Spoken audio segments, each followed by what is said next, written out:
Insurance annuities come with significant charges for early surrender. Investment plans with mutual funds don't include these charges.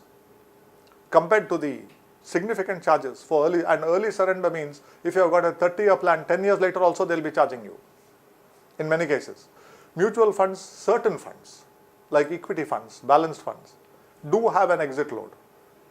It is relatively low and for a relatively short period, generally 1 year, maybe up to 2 years in most cases.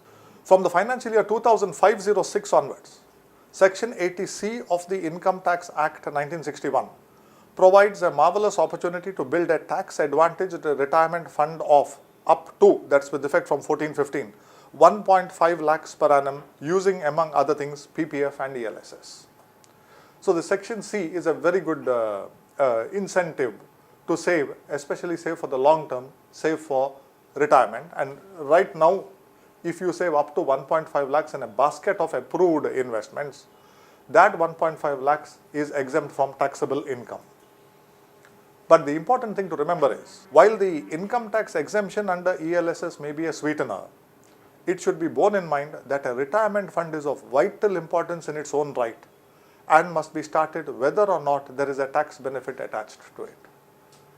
In India, we are very good at not looking at the root of something. We look at all the surrounding peripheral areas. Insurance agent will come to you, please buy this policy, life insurance policy. You say, no, I don't want to get rid of him. Finally, the insurance agent realizes, I am not making any progress with this person. Finally, in March, he'll come and say, please buy this policy, at least for tax saving. Now, what has happened? Is tax saving the important issue or the insurance policy the important issue? People get suddenly confused. Oh, I have to save some tax. This is March. 31st of March is coming up. And the insurance agents perfect this whole thing of timing. They know when to time. Have you saved tax? Are you going to pay extra tax? Our policy is ready here. You put money in an insurance policy, which is a protection device, to save tax. Extremely foolish. So we do a lot of things. People take housing loans, not because a house is important for them, but because it's a very good tax saving device. I always ask the question, a house is important as a house. Let us for a moment assume that the government of India is totally going to do away with all tax benefits pertaining to a housing loan. Everything is just in one stroke of the pen abolished. We are not going to buy houses. We don't need houses. Magically, the need for housing disappears. When we talk about investment is important whether or not there is a tax benefit attached to it. Insurance is important when we need it, whether or not there is a tax benefit attached to it. A house is important whether or not there is a tax benefit attached to it. If your need for a house or insurance or investment happens to coincide with a tax benefit, by all means take the tax benefit. But it is not the tax benefit that is more important. It is like you go to a shop, you want to buy soap. It so happens that there is an offer that you get a soap tray free. And you come out with the soap tray because it was free, it doesn't matter. But supposing you get totally confused and come out only with the soap tray and not the soap. You had gone there to buy the soap. Now that would be a very unwise thing to do. This is what happens when we get sidetracked and buy something because of the tax benefit, not because of the main use of what we are buying or the main objective of what we are buying. Investment into a retirement corpus is for the very long term. A time horizon of 10 years would be considered short in a retirement plan. In fact, if somebody is approaching us for retirement planning and there are less than 10 years to go for retirement, I don't see much point in a retirement plan. We may give them just some general investment advice. 10 years is the minimum. 30 years plus is ideal. Just as an emergency fund must be utilized only in an emergency, a retirement fund must be encashed only upon retirement.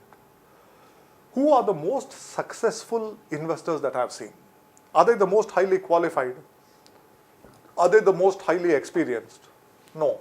Qualifications have nothing to do in whether you are a good investor or not. I have got some illiterate clients who have got crores in demat accounts.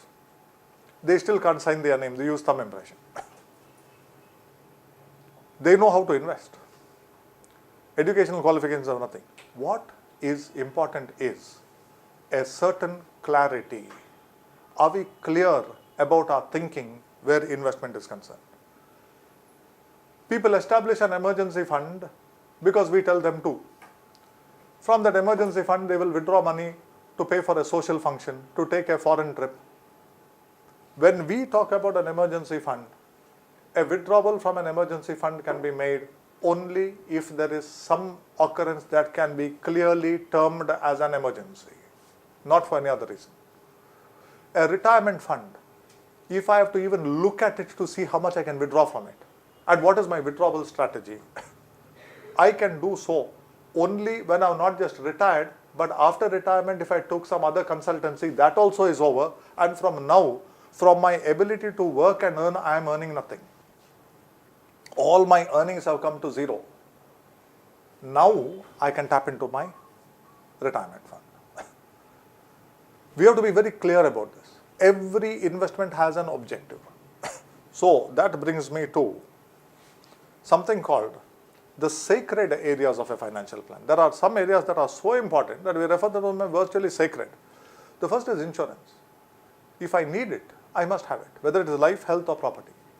So many people take it, forget to renew the policy in time, give some excuses. The insurance company did not send me a reminder. The courier fellow came when I was not at home. I was not well. I was out of India. I was busy with something else. No, we can't give these excuses. If I need life insurance and if I have taken a good term policy, something happens to me, life being uncertain, my family is depending upon that. I cannot give the excuse that I forgot to renew the policy. Same thing for health insurance. Same thing for property insurance if I need it. No excuses. My responsibility to renew it in time. Emergency funding. Only to be touched in the case of an emergency. Retirement funding. Only when I have totally stopped earning from my ability to earn. Only from then onwards do I touch it. One residential house. So many people have mortgaged their houses, the one in which the family stays, for some business or sometimes for some rather scatterbrained venture. A lot of people in their 50s sometimes get the sudden ideas of business, then take huge loans. In an emergency, they will mortgage their house and take it. Am I not concerned that if my venture goes bad, if the bank repossesses the house, I've lost a house and my family has no place to stay? So all these come under the sacred areas. Are there any exceptions to the sacred areas? There is one and only one exception that we will read. Unless a life and death situation arises and emergency funds and insurance are insufficient, the accumulated corpus of a retirement plan should never be touched until actual retirement. This is the only exception. Life and death not only for me, any member of the immediate family, the nuclear family. If there is some life and death situation where health insurance is exhausted, emergency funding is exhausted, then human life being so precious that it can't be valued, it doesn't matter where the money comes from. But apart from this, a retirement fund can never be touched. For successful retirement planning, it is not necessary that large amounts be invested. Small amounts are fine, provided they are invested at regular intervals for a long time. Very few people understand this. The key to investment success is perseverance, not brilliance. It is perseverance. Most people fail there. You may be really brilliant, you don't persevere, you build up nothing. You keep persevering, you will probably build up a larger sum of amount in a lesser time than you dreamed of. Let me take a simple example. Somebody has started 1,000 rupees per month. Even 30, 40 years back, 1,000 rupees per month was okay. For 40 years of working life, without a break, they continue this investment. The total amount invested is 4,80,000 in that period.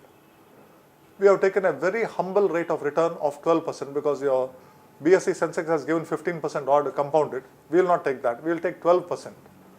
You end up with 1 crore 18 lakhs. over a 40-year period if you are able to do this. Now, I am not impressed by this. I am not at all impressed by this, because this would be one of the most foolish ways of investing. It is okay to start with 1,000 for a youngster who is earning 15 or 20,000. You start with 1,000, it is fine. This same youngster 3 years or 4 years later will not be earning 20,000. I may be earning 30 or 40.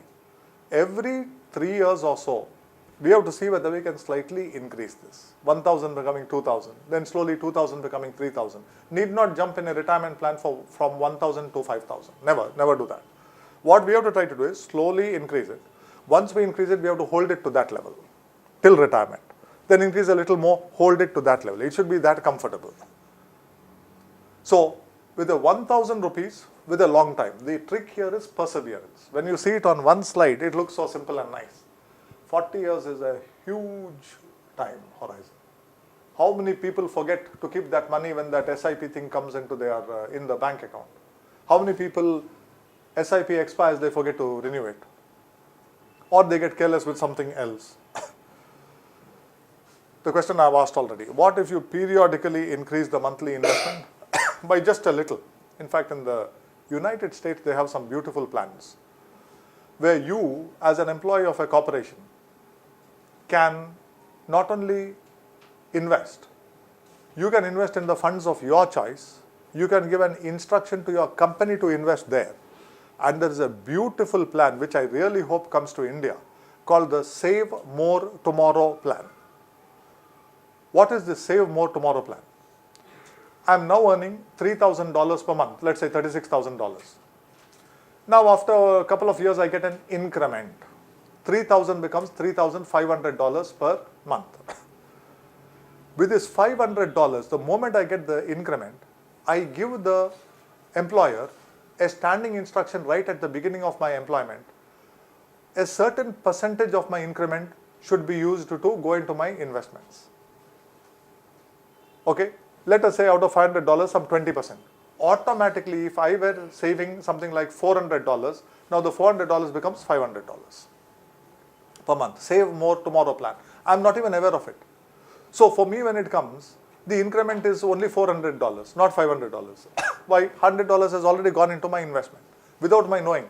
So there is no question of my forgetting to tell the employer. It is recorded in a computer. Automatically, the payroll deduction is more. It goes to the investment. I also specify how it has to go, in what proportion it has to go. These kind of things are absolutely superb. I really wish they come to India at source level, like tax deducted at source. You think I'm getting 10,000 rupees interest, but I get only 9,000 rupees. That's because 1,000 rupees has been deducted on your behalf and paid to the income tax department as TDS. If only we had a similar thing for deduction for our own savings, because that is a direct benefit to us. Whenever our incomes go up, it would automatically be deducted and paid. As you can see from that example, Warren Buffett has this beautiful saying, it is not necessary to do extraordinary things to get extraordinary results. You don't have to do extraordinary things. You have to persevere, start, continue, never stop. Market goes down, I'm scared. Other day the index was almost 27,000. Today it's some 25,000. What if it goes to 24,000? If it goes to 24,000, you should be happy, because you are continuing to invest at lower levels.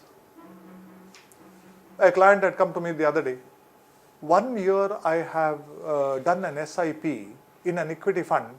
It is showing in your report, it's showing minus 3%, minus 4%. I said, yes. I would have been happy it was showing minus 10%. It's showing only minus 3 or minus 4%. Because if it was showing minus 10%, then I know my next installment is going at a very low level. I'm going to get the units at a very low level. When I invest, I don't want to see plus, plus, plus, because I know I'm only riding an upward trend.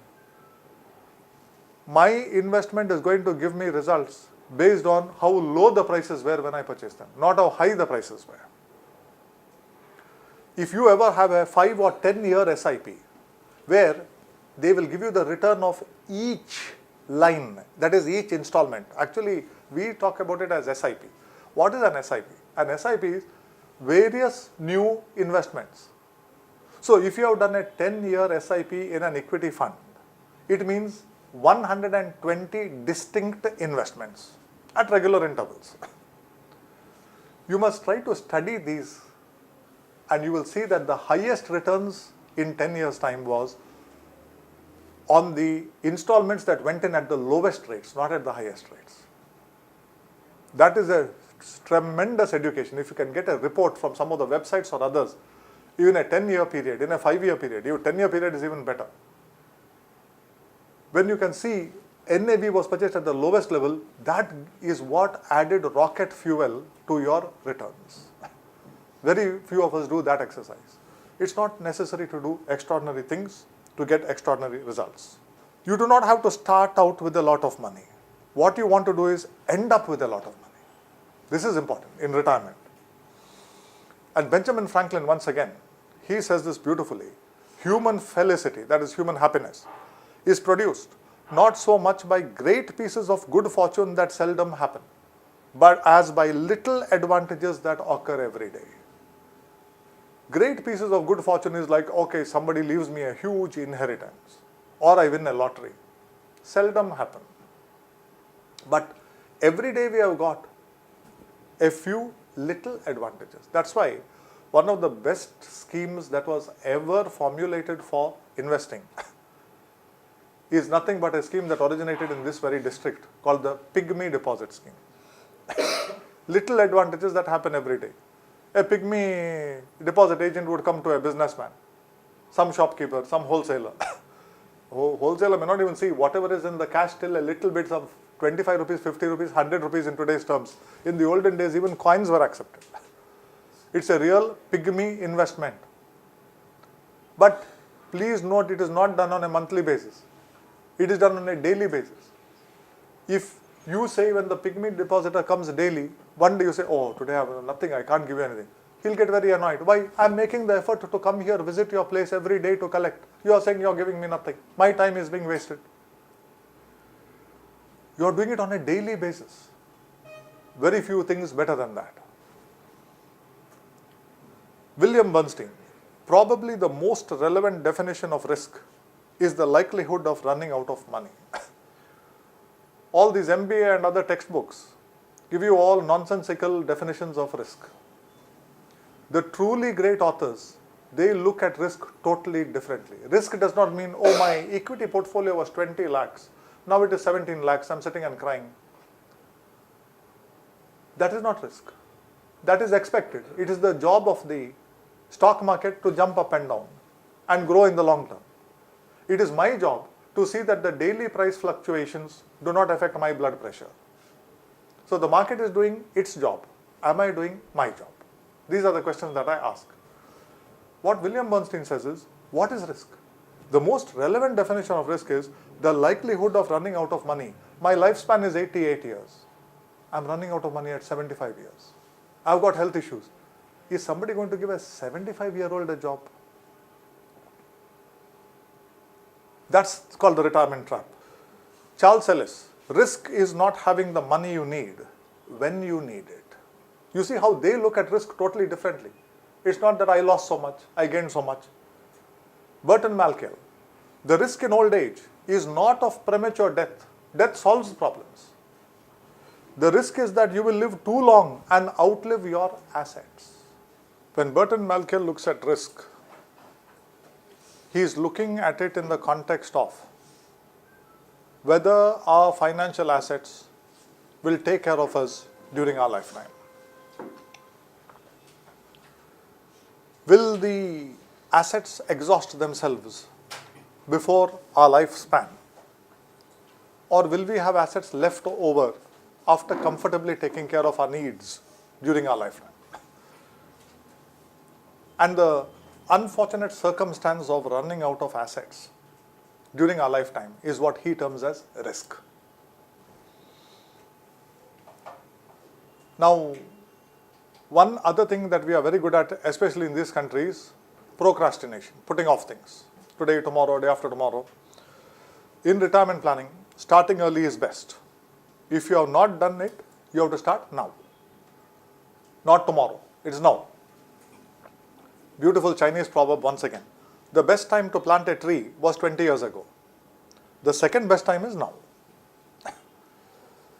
So same thing applies for retirement planning. And old English saying, one of these days is none of these days. If I'll do it one of these days, that means we are not going to do it. We are declaring that we are not going to do it. So this starting trouble is something that we have to deal with more in this country, but it is a worldwide phenomenon, not that other people are magically exempt from. Starting trouble is there everywhere. In fact, the tragedy of the United States is the steady, slow decline in the savings rate of the household sector. People are so scared about it. That is why today the United States government has launched certain websites for young children. Their ambition is to educate young children starting from the age, you will be shocked, starting from the age of 3 about the basics of financial investments. It's not that they are going to get lectures like this, but at 3 to 5, they are going to try to tell children what is the difference between a need and a want. I need something, taking care of it now is fine. I merely want something. I've already got a good gadget. Latest version has come. My gadget is good enough to run for the next 1 or 2 years. Just because the latest version has come, I want it. A need and a want. How by postponing a want, we can build up savings to take care of some other thing. These kind of concepts, there are some very good websites. I myself am going through them, evaluating them. And one day, I will of course tell the simplest people what are the good websites. Even children in India can make use of them. These things are, you don't have to worry about the US and others. These are very important basic financial concepts. What struck me when I read the article in The Economist was how young they are starting. We are not even considering giving these concepts to people in the 10th standard at 15, 16 years. They are working at 3. So I want to know what are the kind of concepts. And among my students is a very experienced teacher of the SSLC students. Now this teacher has asked me to give a 45-minute talk to 10th standard students, something I've never done in my life. It is true that I've had 16, 17, 18-year-old kids, the PUC level kids in numerous classes of mine. But I have never gone and given a talk to 15-year-old children. I've told her I'm definitely going to do it. Give me some time to prepare because I have to rework my whole idea. All of you sitting here are experienced people, working, earning. A lot of things may make sense to you. It may not make sense to a 15-year-old kid who doesn't have the concept of working in a job, earning money, saving. No. We have to present things differently without compromising on any of this basic knowledge. I said definitely I'll do it because it is possibly, if it works, it could be one of the best things that we can do, at least for some children, to gain this kind of knowledge. Coming back to the talk, if we have not started, we have to start now. Now coming to how we look at financial planning. Lot of these financial advisors simply write what are called works of fiction. They will tell you, if you are retiring today, you would need to spend so much. But you are retiring 25 years later. 25 years later, you apply the inflation rate, you will be spending so much. What is the corpus you will need then? How much should we invest now on a monthly basis at an assumed rate? A number of people, including Carl Richards, has no respect for this kind of advising. But this is all a pipe dream. You are assuming what the inflation rate will be. You could be wrong. You are assuming that equity or mutual funds or a debt or a mix of both will give you a certain rate of return. Once again, we could be wrong. These are all pipe dreams. They are a bunch of assumptions. To that bunch of assumptions, you add a very long time and you get what is called a traditional financial plan. I don't advise on this basis. I would rather choose something called intelligent persistence. Actually, it's not even intelligent. It is common sensed persistence. In other words, instead of writing works of fictions and just running figures of an Excel sheet, I would rather focus on what is doable today. What can we do today? What can we do meaningfully today?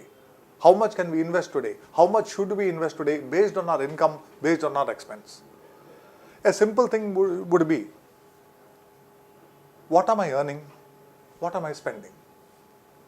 If by some chance I am spending more than I am earning, and to take care of the deficit, I am running a credit card loan, that would be the height of foolishness.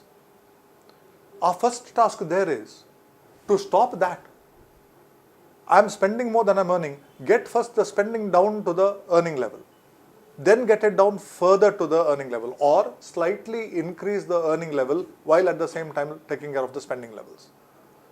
This would be the first step, not long-term projections about what you need, how much you have to save, nothing of that sort. If I am spending more, what can I save? So we work with what is doable. And when we talk about intelligent persistence, we also talk about long-term investment. If you want a one-slide course in finance, one slide, John Bogle, the founder of Vanguard Mutual Fund, which is today one of the largest in the world, he says, stay the course. No matter what happens, stick to your investment program. I have said stay the course 1,000 times, and I meant it every time. It is the most important single piece of investment wisdom I can give you. It is not my PhD in finance, my Excel calculations. No. John Bogle, who has founded what today has become one of the largest mutual and most respected mutual funds in the world, a truly investor-centric fund, he virtually packaged and marketed the index fund to a retail investor. Such a person, and he has written some of the finest books. His book called Common Sense on Mutual Funds is the ultimate Bible of mutual fund investment. There is no better book on mutual funds. So what he's saying is, there's only one piece of advice that I have to give you. Stay the course. Once you have started something, do not stop. I'll stick out my neck and say, not 99%, but 100% of the failures in investing are because somebody did not persevere. Not because good, bad or ugly things were chosen or other mistakes were made. Somebody failed to persevere for the long run. And that is why he says, it is the most important single piece of investment wisdom I can give you. There's nothing else. So this is like a one-slide course in investment, and very, very relevant to the topic that we are talking about today, that is retirement planning. Let's look at some examples of intelligent persistence. Somebody pays 50,000 rupees per year for 40 years in the PPF. I have taken the PPF to give you a 8%. You end up with this. You are only going to, please note, 50,000 per year. That's about little more than 4,000 per month. You keep doing this for 40 years. You get an average of 8% compounded. That's what it's giving you. No withdrawals. You end up with this corpus. Now let's say somebody else says, I don't want to take too many risks. 25,000 rupees I will put in equity. 25,000 rupees I will put in PPF. And I have assumed equity conservative 13% in a very long period of time in India. 8% from the PPF. We get an average of the portfolio of 10.5%. From 8% I have increased my average to 10.5%. I now end up with this figure. Can I go totally into equity? Definitely. You can go totally into equity, especially if your time horizon is 10, 15, 20 years or more. Equity becomes one of the safest forms of investment. Today I don't have the time to prove it to you because I'm speaking on something else. But to the students whom I teach stock market investing, if at all there is a risk in equity, it's in the short to intermediate term. The longer you are, the more safe it becomes. And the longer you are in debt investments, the more risky they become, because you cannot predict long-term changes in interest rates. You know how an equity portfolio will move in the long run. So this is what you end up with. And if you are only going into 50,000 rupees per year, that's roughly about 4,000 rupees of an SIP for 40 years. You can end up with this figure. Even as conservative an advisor as John Bogle, he says if somebody is starting in the mid-20s, their retirement fund can be totally in equity provided it is a very well diversified equity fund. It's a very well diversified equity fund. And the standard when in doubt, when somebody is in doubt, If you want to reduce your risk, the standard world over asset allocation combination is 60% in equity, 40% in debt. And in the Indian context, if you choose 20,000 in the PPF, 30,000 in equity for a combination, 60-40, and you invest this way for 40 years, you end up with this corpus. So instead of making the projections, what I'll need, what I must invest today, look at what is doable. Is 50,000 per year doable to you? And if you are starting now, that's 4,000 to 5,000 a month. 5 years later, instead of 4,000 a month, now can I make it 6,000? 5 years from that date, can I make it 8,000? Is my income growing? Then these are not the figures you'll be seeing. I don't want to, keep on giving you some astronomical figures. This is the basic place at which we start. But you can achieve much better returns than this with periodical, slow and steady increases as you progress through your working life.